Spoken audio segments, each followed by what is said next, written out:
A reading from the first epistle of Paul the Apostle to the Corinthians, chapter 7. Principles of Marriage. Now, concerning the things of which you wrote to me, it is good for a man not to touch a woman. Nevertheless, because of sexual immorality, let each man have his own wife, and let each woman have her own husband. Let the husband render to his wife the affection due her, and likewise also the wife to her husband. The wife does not have authority over her own body, but the husband does. And likewise the husband does not have authority over his own body, but the wife does. Do not deprive one another except with consent for a time, that you may give yourselves to fasting and prayer, and come together again, so that Satan does not tempt you because of your lack of self-control. But I say this as a concession, not as a commandment, for I wish that all men were even as I myself. But each one has his own gift from God, one in this manner and another in that. But I say to the unmarried and to the widows, it is good for them if they remain even as I am. But if they cannot exercise self-control, let them marry, for it is better to marry than to burn with passion. Keep your marriage vows. Now to the married I command, yet not I, but the Lord.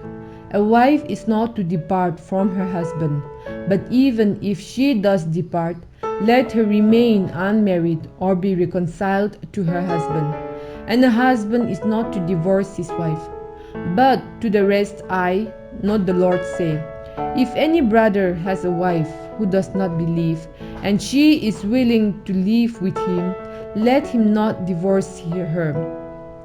And a woman who has a husband who does not believe, if he is willing to live with her, let her not divorce him. For the unbelieving husband is sanctified by the wife, and the unbelieving wife is sanctified by the husband. Otherwise your children would be unclean, but now they are holy. But if the unbeliever departs, let him depart. A brother or a sister is not under bondage in such cases, but God has called us to peace.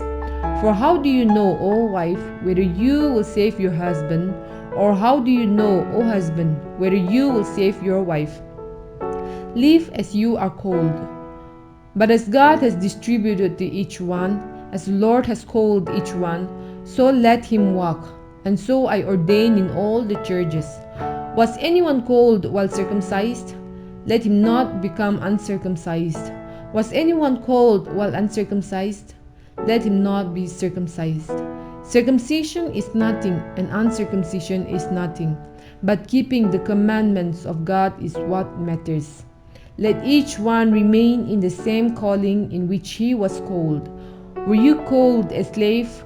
Do not be concerned about it, but if you can make free, rather use it. For he who is called in the Lord, while a slave, is the Lord's freedman. Likewise, he who is called while free is Christ's slave. You are bought at a price. Do not become slaves of man. Brethren, let each one remain with God in that calling in which he was called. To the unmarried and widows. Now concerning virgins, I have no commandment from the Lord. Yet I give judgment, as one whom the Lord in his mercy has made trustworthy. I suppose, therefore, that it is good because of the present distress, that it is good for a man to remain as he is. Are you bound to a wife? Do not seek to be loosed. Are you loosed from a wife? Do not seek a wife. But even if you do marry, you have not sinned. And if a virgin marries, she has not sinned. Nevertheless, such will have trouble in the flesh, but I would spare you. But this I say, brethren, the time is short, so that from now on, even those who have wives should be as though they had none, those who weep as though they did not weep, those who rejoice as though they did not rejoice, those who buy as though they did not possess, and those who use this world as not misusing it, for the form of this world is passing away. But I want you to be without care. He who is unmarried cares for the things that belongs to the Lord, how he may please the Lord. But he who is married cares about the things of the world, how he may please his wife. There is a difference between a wife and a virgin. The unmarried woman cares about the things of the Lord, that she may be holy both in body and in spirit. But she who is married cares about the things of the world, how she may please her husband. And this I say for your own profit, not that I may put a leash on you, but for what is proper, and that you may serve the Lord without distraction. But if any man thinks he is behaving improperly toward his virgin, if she is past the flower of her youth, and thus it must be, let him do what he wishes. He does not sin. Let them marry. Nevertheless, he who stands steadfast in his heart, having no necessity but has power over his own will, and has so determined in his heart that he will keep his virgin, does well.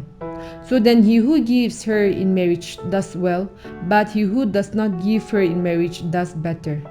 A wife is bound by law as long as her husband lives, but if her husband dies, she is at liberty to be married to whom she wishes, only in the Lord.